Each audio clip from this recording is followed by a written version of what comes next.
reminder, we've got some refreshments over there. The restrooms are just down the hall over there. We are not taking attendance, so if you need to get up and move for yourself, bodies are a good thing, so take care of your body as needed. We also have on the table there some literature, stuff that we've got from our colleague from Jesuits East, from Kelly from Jesuit Refugee Services. So in addition to this, also stuff on our other social justice activities there. So when you go for coffee next time, make sure you get some of the information on that table over there.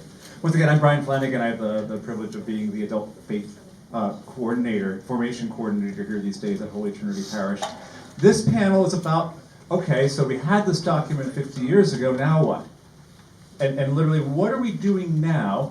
What are some of our colleagues across various Jesuit institutions and organizations doing to support the service of faith and the promotion of justice? So I'm going to briefly introduce our panelists from your left to right.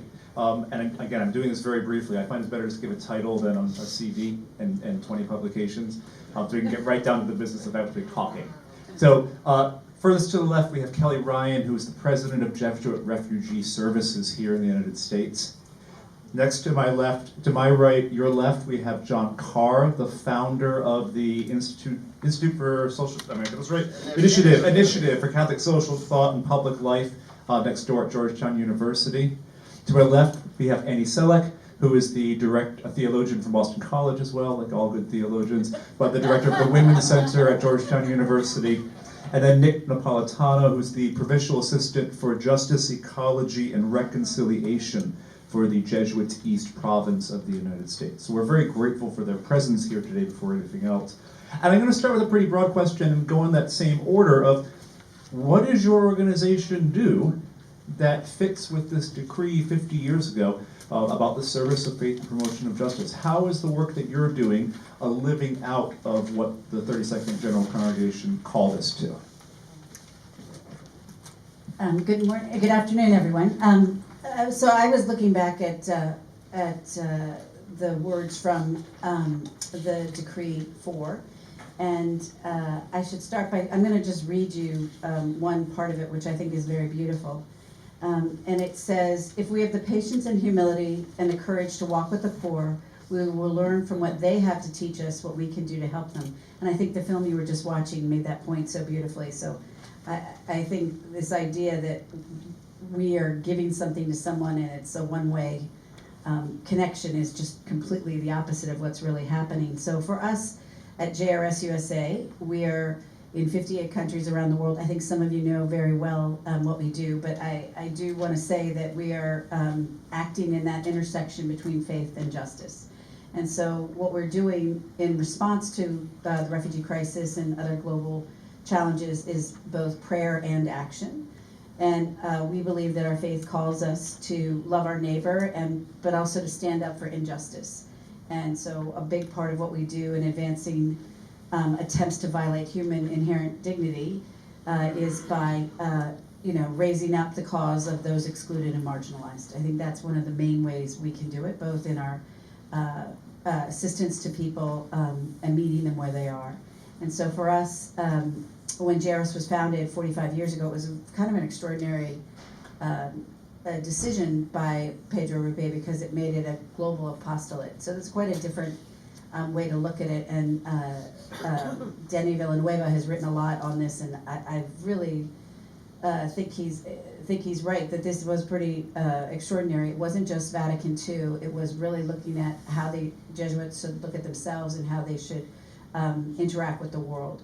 So for us, I just want to start at our roots. We were founded by Pedro Rubé 45 years ago in November, and it was a response that he made to the Indo-Chinese boat crisis. So his background was, of course, influenced by Hiroshima and his work with the Japanese, but he called upon the Jesuits around the world to ask what they should do, and they say he was extraordinarily surprised by the overwhelming response that we must act. And so it was not viewed as a regional situation that should be addressed regionally, but rather a global response, and that is how JRS does our work. So let me stop there. Hi, my name is John Carr, and as said, I'm the founder of the Initiative on Catholic Social Thought and Public Life. Over across the street at Georgetown. We've been around 12 years, and we like to think of ourselves as an expression of the promotion of faith and the service of faith and the promotion of justice. Just want to say what a great thing it is to be at Holy Trinity in McKenna Hall. I had the honor of working with Father McKenna when I worked at the Archdiocese, and we had a task force on homelessness, and he would come in. We'd often ask him to say the opening prayer. He would fall fast asleep. And as we were wrapping up, he would wake up and say, well, what did we decide to do? And frankly, it was never enough. Holy Trinity is fabulous, vibrant parish. I'm not a Jesuit, I'm not a member of Holy Trinity, but I have an enduring connection to Holy Trinity. Linda and I have a niche at the Holy Trinity Columbarium, and we're very grateful for that.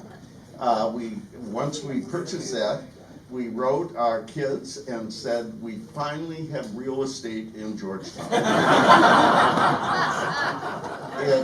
It's really a very small condominium, but it's right on Wisconsin Avenue, and we're gonna move there at the end of our life. So I will always be connected to Holy Trinity. I read the document again, and two things struck me. One, it was written by Jesuits for Jesuits, frankly, by guys for guys, and it was reflected in the language somewhat. But its analysis and its challenges are as relevant today as they were then. If you were to look at our initiative, we sort of have three foundations. The principles of Catholic social teaching, human dignity, solidarity, the common good, priority for the poor, care for creation. We think they offer the best path forward for our church and for our nation. Secondly, we think we're an expression of the Jesuit values, the Jesuit identity of Georgetown, and try to put that to work. And thirdly, we began the same year that Jorge Bergoglio, who was at the congregation, was named Pope. And we would like to think we're doing some things to advance his mission and message.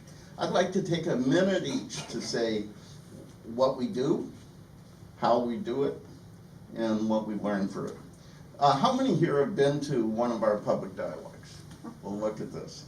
I've been telling Father Gillespie that we ought to be listed as a part of the adult formation program of Holy Trinity, and maybe get in the budget, but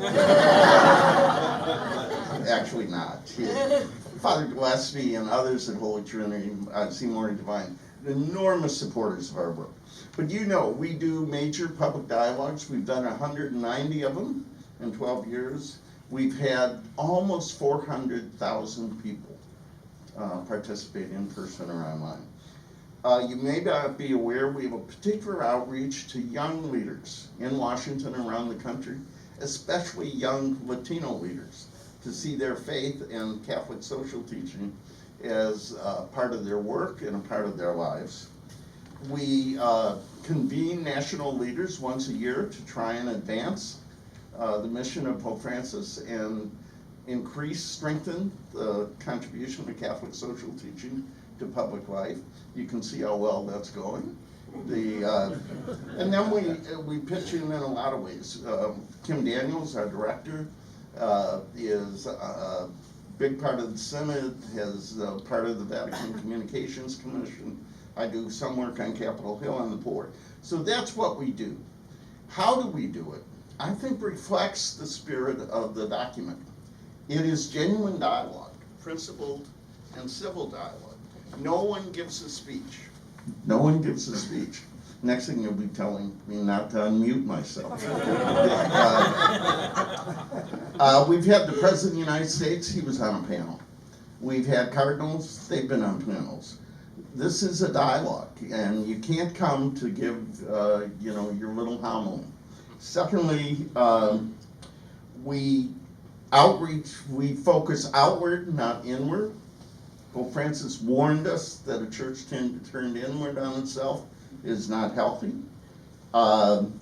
We respect differences and build bridges. I think we're one of the few groups in Washington and in the church that has people of different views talking civilly. We think diversity is an obligation, not an option. More than half of our participants have been women. About half have been African American, Latino leaders, young leaders. We focus on the future, young people, women leaders, Latino leaders, and African American voices, and we anchor it very much in our faith, not politics and ideology. So in 1 minute, what have we learned? We've learned there is a hunger for the moral vocabulary of Catholic social teaching. There is a thirst for civil dialogue and building bridges in a dysfunctional capital and a broken church. There is a search among young people for meaning and purpose and an openness to faith that invites people in instead of pushing them away. And we learned that we can be a small example of the Catholic mission and Jesuit identity of Georgetown, and a small expression of the faith that does justice and the work of the congregation, now 50 years old. We're honored to be on this panel. We're honored to be a part of the Jesuit expression of the faith here in this city and around the world, and I'm honored to be at Holy Trinity. Thank you, John. And I don't think Father Gillespie would mind if I remind you that there is still room at Holy Rood Cemetery in Colorado. Holy Rood, affordable real estate in Georgetown. Great, well, it's wonderful to be with you all. Again, my name is Annie Selak. I use she, her pronouns, and I'm a director of the Georgetown University Women's Center and also member of Holy Trinity. I tend to attend the 9 a.m. Mass, and then my children might bulldoze you right in this very hall afterwards, trying to find donuts. So while I was rereading this document, I was thinking a few things. One is that this document was written at a time where someone like me couldn't have been imagined. And I don't mean that in a cocky way. I mean that in a way of, I am a lay minister in the Catholic Church. I attended a Jesuit seminary where I did my master's in divinity in formation with Jesuits. And then pursued a life of ministry, which led me to further studies. And now my ministry, my life, is leading a women's center at Georgetown University. Right, so what is the Women's Center? It's an identity-based center whose mission is gender equity on campus. But of course, gender is one part of identity and not all. So we work very closely with the Disability Cultural Center, with the LGBTQ Resource Center, to look at how do we serve the whole person, and how do we create environments where everyone can thrive, everyone can be seen in their wholeness for who they are. And this, of course, I think part of what's important to name is these centers came about because that wasn't the reality, right? They all came about as a result of student activism from students who felt unvalued, unsafe, unseen on campus. And this would be true at any university across the country, right? But it's a way of a community coming together and saying, here's who we want to be, and here's how we want to be it. I think one of the crucial parts in this document is the shift, right, from service to structures. And I feel like that's where my niche is, right? Like the service is still a part of it, right? Like I show up with students who are in crisis. There's always gonna be that direct service. And that's not a bad thing, right? Like this document doesn't say, oh, that's bad. We avoid that. But it's also looking at the structures of why is it that in 2025, the experience of a male student at Georgetown is different from the experience of a female student.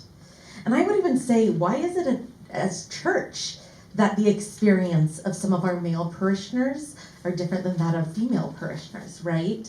So it's looking at those structures and calling us to live deeper into the reconciliation that this document calls us for, into the mission of the gospel, where all are welcome. But it's not as simple as all are welcome, right? All are seen and valued for who they are, not in spite of who they are, but because of who they are.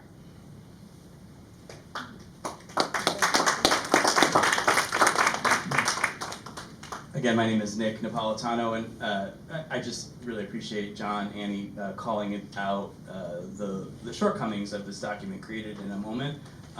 It's International Women's Day. I'm a father of 2 daughters, and I think we need to name omissions. I'll talk about that in maybe a next round. But there are places where we have blinders, and in the 32nd General Congregation in 1975.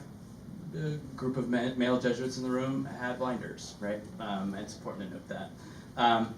I work for the province of the East Coast, supporting our ministries and Jesuit communities and engaging in justice, ecology, and reconciliation work. That's my job. So really everything about that work is tied up in what this document in this moment of the society and the larger Catholic Church called us to be as church. There's not one part of my work that doesn't resonate as I reread and review Decree 4. My office, my work emerged out of the Second Vatican Council. In 2019, about 225 Jesuits, lay colleagues, men and women, religious women, ordained priests, brothers, gathered in Rome to celebrate the 50th anniversary of the Curia in Rome having an office focused on this work, and provinces followed suit eventually. But it's an important part of supporting this mission, this vision of serving faith and promoting justice for the society. I'm going to give you my top 4 list. I could talk about this document all the livelong day, so come on over if you want to do that afterwards and kill your break time and not eat sweets and drink coffee. I'm going to give you my top 4, okay? The first, I think, is that this document reminds us that we need encounter and accompaniment to serve this mission. I think Father Kevin in the earlier panel shared that, really highlighted it, right? In talking about a profound experience of his life in Colombia as a college student, right? That's still stuck with him. How many years later, right? We need these moments to move beyond what is a world that is still divided by justice. This resonates 50 years later, right? The Jesuits gathered, saw this interdependence that was increasing, but still division. I think it is very real that most of us live fairly segregated lives. We're separated from one another by race, class, and religion. And this is baked into structures that keep us apart. They're economic, they're social, they're political, as Annie's pointing to, named in this decree. So for me, the question of encounter and accompaniment is a way that we can come to love and be reconciled with one another. If we're called to this, if we're called to reconcile with creation, how do we do that if we don't share spaces and know one another? I think, I'm reminded reading this document that we're witnesses to a gospel that links a love of God to service of humanity, and that's inseparable, and that, for me, is the heartbeat of Decree 4. So we need to find ways to be more involved with others in the world, and I think each of these organizations in different ways are doing that. So it's great to be able to share that with you today. Point number 2, I think we need a conversion of the heart. Now, some of the previous speakers mentioned this, and for me, I thought immediately of Father Greg Boyle out at Homeboy Industries in LA, who often says, we don't go to the margins to relieve the suffering in our world. It's a very profound statement. We don't do this work to relieve the suffering. We go to the margins to be changed by those on the margins. We go to the margins to be made different,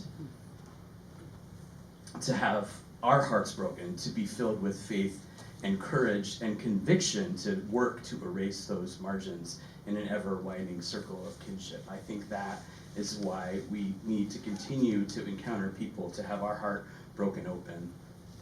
Point 3, I think we need to practice spiritual discernment and have space in our life, prayer in our life, to grasp these deeper movements, these aspirations that we look for in our church and in our own lives, these struggles of our hearts and the hearts of others and of larger humanity. I think Father Hollenbach really pointed to this. We need an active prayer life to sustain us for the long haul. This is work that's not going to be changed right away.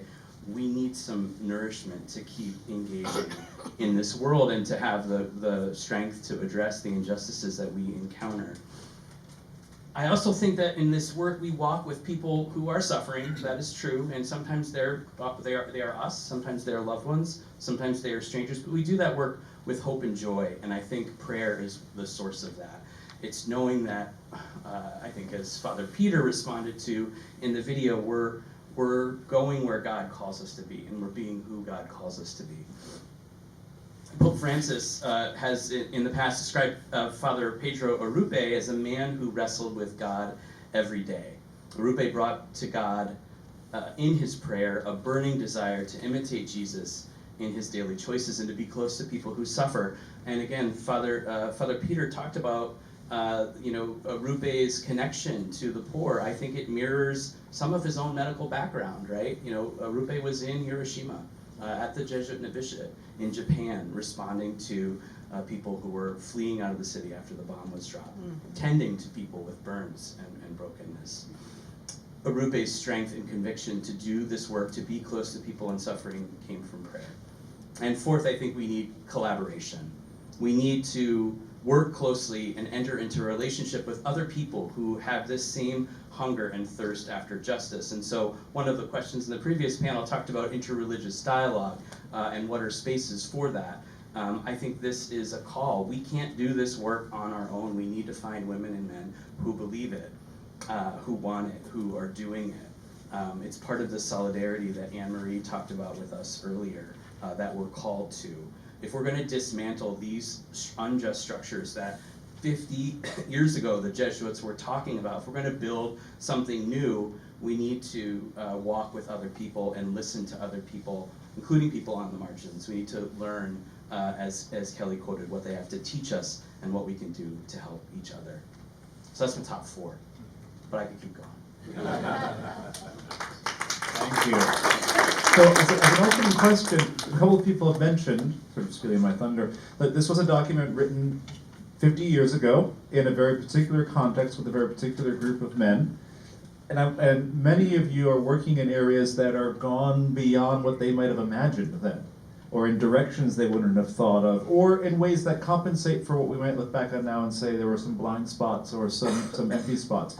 Would any of you like to comment on where you think your work pushes forward or pushes past this document? Starts from where they're starting and then moves in a direction that would have been surprising in 1975. I can start out with that. So, I had mentioned that this document was written at a time where I couldn't have been imagined, right? This type of work. But I was also so struck in reading this that there is no way I could do this work without this document, right? This truly is the foundation. This is so relevant today, right? I mean, it's one where I'm wanting to distribute it. I just did my performance review at Georgetown. I want to go back and edit it and put it in, right? This is a mandate for how our universities, our communities, our churches should be run, right? So just I want to hold that tension. I think some of the ways that the work of the Women's Center pushes beyond, and where I'd say our next steps of growth is in this intersectional understanding, right? So the fact that all of us are composed of so many aspects, so many identities, right? I never experienced the world just as a woman. I only experienced the world as a white woman, right? I can't say I'm showing up with my whiteness, or I'm showing up just as this, right? I'm always myself. But there's also these structures. And that's something that this document, I think both the seeds of it are in, and then the work we're doing now is beyond that, right? There were some times where I wanted to shake off some of the sexism in the language. I wanted to shake off some of the ableism in the language.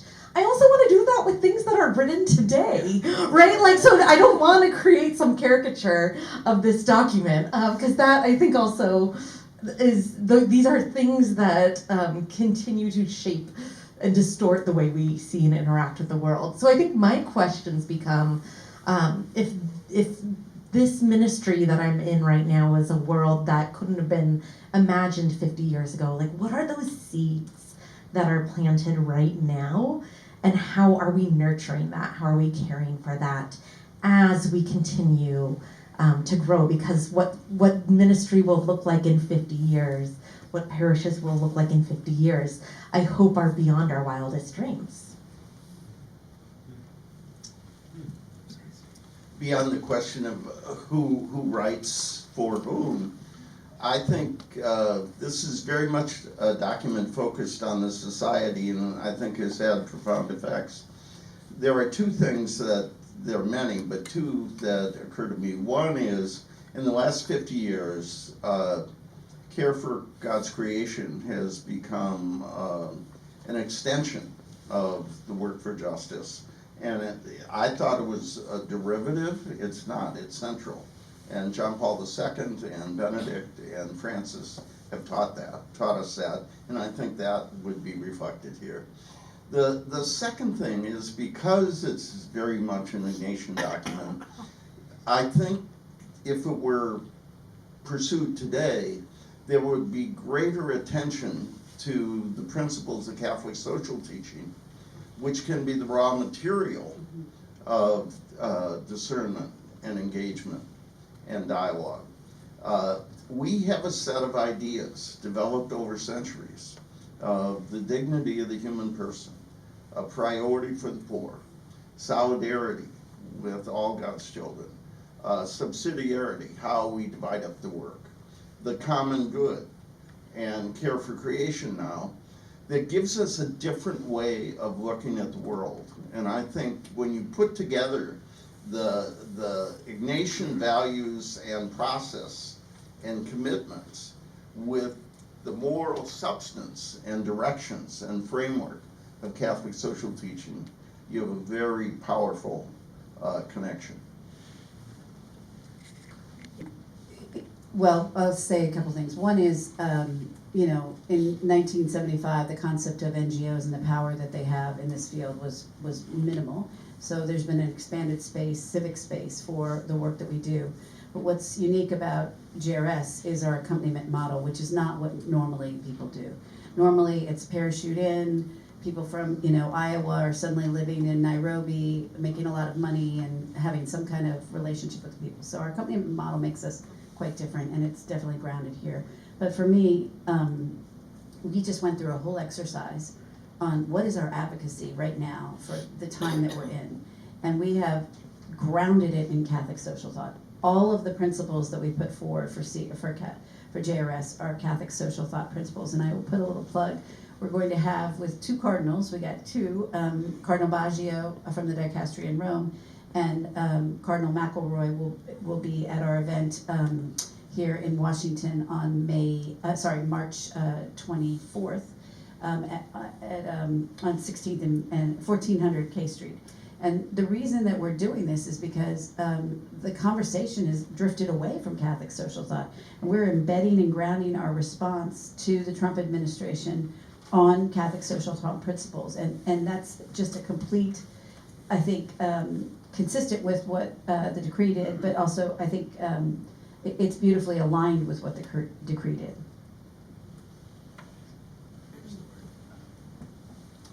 I think it's important to recognize the impact that this document and this decision of the society to embrace a mission combining our faith and a call to live that faith out actively in justice, it's had on our institutions. They are different places than they were over these last 50 years. There was a time when people talked about promotion of justice as being an aspect of one apostolic work of the Jesuits. There were social apostolates, right? Like my job when I started was the assistant for social ministries. Try asking a not Jesuit what the heck that means. I don't even know if Catholics would know exactly what that means. I'm not sure I knew exactly what that meant.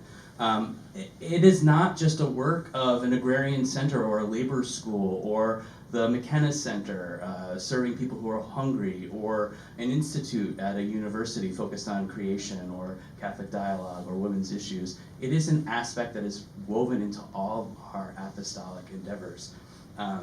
And I think that is an entirely new way of the society thinking about itself and how partners engage in that work. It's how our call as a parishioner at Holy Trinity challenges us to engage in this work.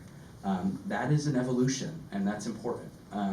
I also think the formation that happens, this is a perfect example of it, but it's not just that a parish. There are formation activities that are happening for students, for staff, for faculty, for retreat house directors and spiritual directors and parishioners, and all of this is part, I think, of forming people who see Christ in others, and in that recognition feel compelled to serve the God, the Christ that they see in our neighbor.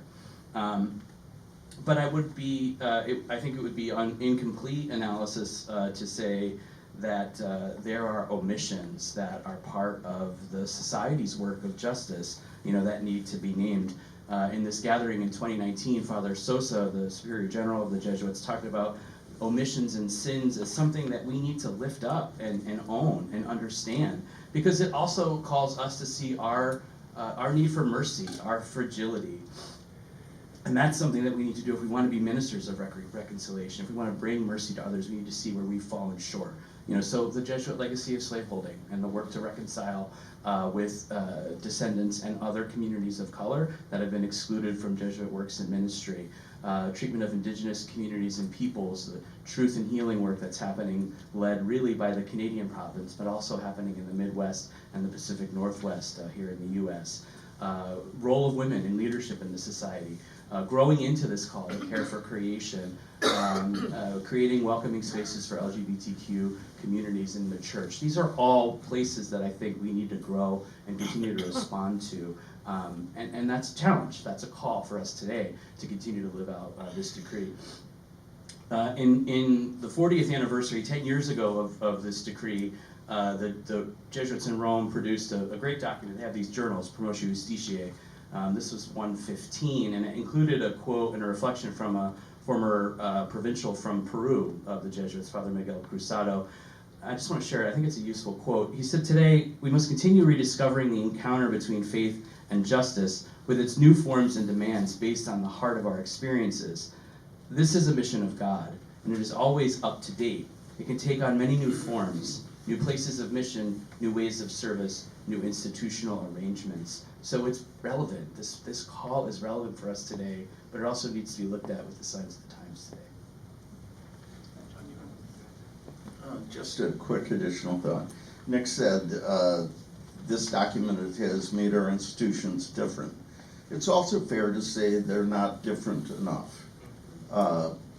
If you think about the institution I'm a part of, Georgetown, think about Gonzaga, think about Georgetown Prep, think about this parish, think about St. Al's.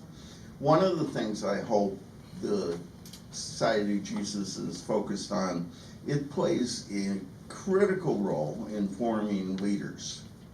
And the question, everybody at Georgetown thinks they're going to be a senator or an ambassador or a CEO or a social media influencer.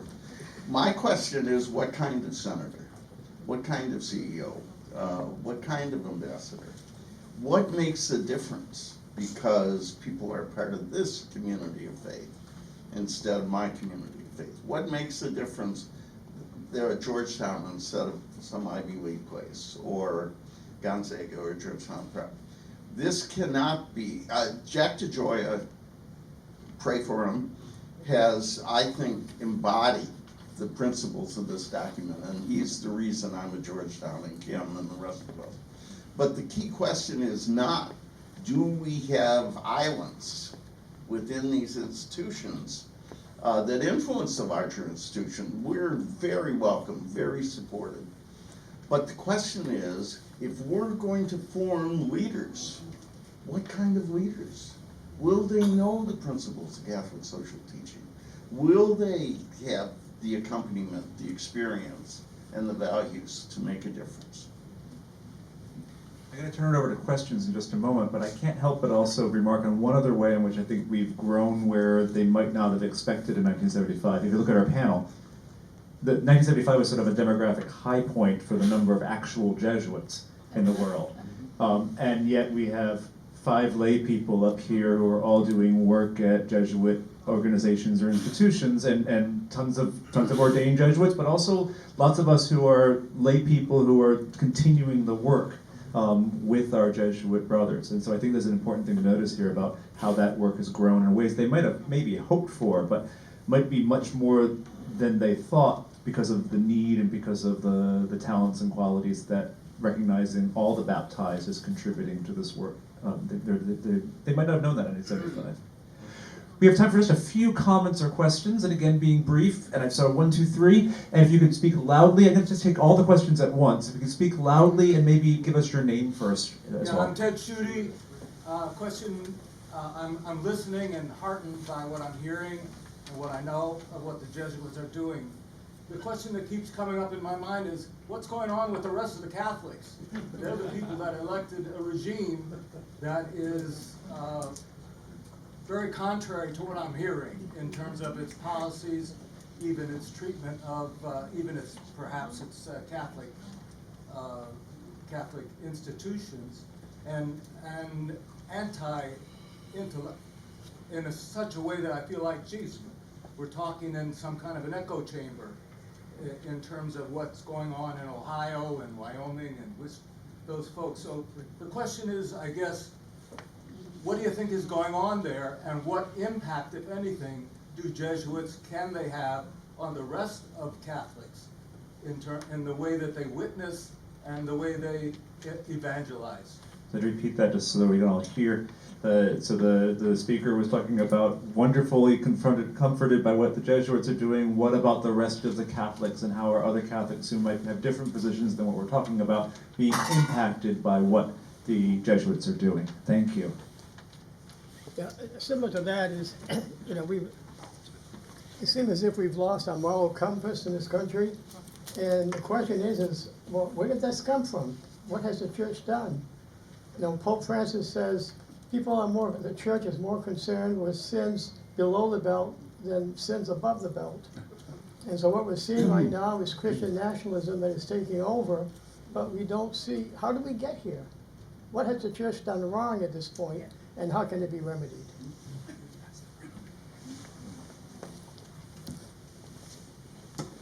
Dennis, Lucy, based on this document, what 1, 2, 3, or 4 sentences would you say to President Trump today? Let's get some answers. Who wants to speak first on any of those? Yeah, these are all really pressing questions, and I have a few thoughts on them that I'll try to condense. One is, how did we get here? What about the rest of Catholics? I mean, to that I'll say, white supremacy is an intoxicating drug to white people, right? This is something, it is in the impact of scarcity culture, the impact of wanting there to be one right way, that these are things that will distort our imaginations and make us see something, right? And we are all impacted by this. I am not immune from this, right? So I think that's part of how we got there. What I kept thinking of, though, there's this one line in the document that I'm it's starred, highlighted, this is the mandate, this is the banger, this is what it is. And they say, any effort to promote justice will cost us something. Our cheerful readiness to pay the price will make our preaching of the gospel more meaningful and its acceptance easier. Our cheerful readiness to pay the price will make our preaching of the gospel more meaningful and its acceptance easier. I think this is what it's about. I think this is the call to all of us right now, right? How much of us have paid the price for this? Some of us a lot, some of us not. Some, for me, it comes and goes each day differently, right? There's a lot of me that is not willing to pay the price, right? And so I think naming that, how many of our institutions are willing to pay the price? That's certainly not language that I hear a lot in Catholic education right now. It's about keeping doors open because so many are closing, right? And so I think this is part of it. But what I think the general congregation was calling us to, and I think is a huge part, is that the way we get through it is credibility, right? And if there's a downfall of the church, it's going to be that there isn't credibility, right? So what academic can get up here and not talk about their book? So my book is, it's called The Wounded Church, and my basic thesis is that the church is wounded. Racism, sexism, clericalism wounds the church, and the only way we're going to get through it is if we address these wounds, right? And in fact, that makes us more credible. And that's what I hear here in General Congregation 34, right? Like that we are being called to live the gospel credibly. And that if we in fact are willing to face up and bear the consequences, that in fact is the way forward, right?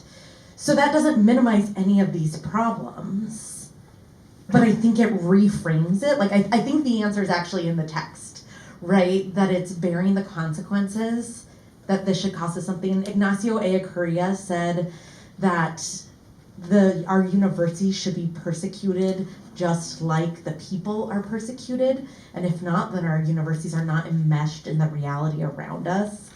I think that's a call that continues to haunt me, and should continue to haunt us. I think we ought to say to the administration what John the Baptist said to all of us: repent and be saved.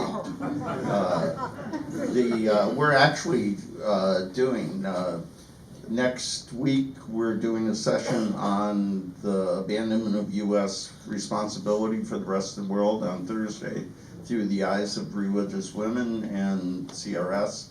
The following week, we're doing a dialogue on the message of Pope Francis. We have done 2 dialogues in the last 6 weeks on migration and domestic attacks on the safety net.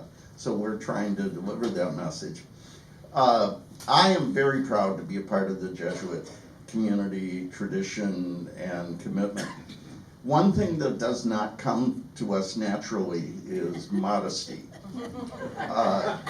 I think we ought to acknowledge that religious women have led the church in this effort before any of the Jesuits. Other religious communities have also made major commitments.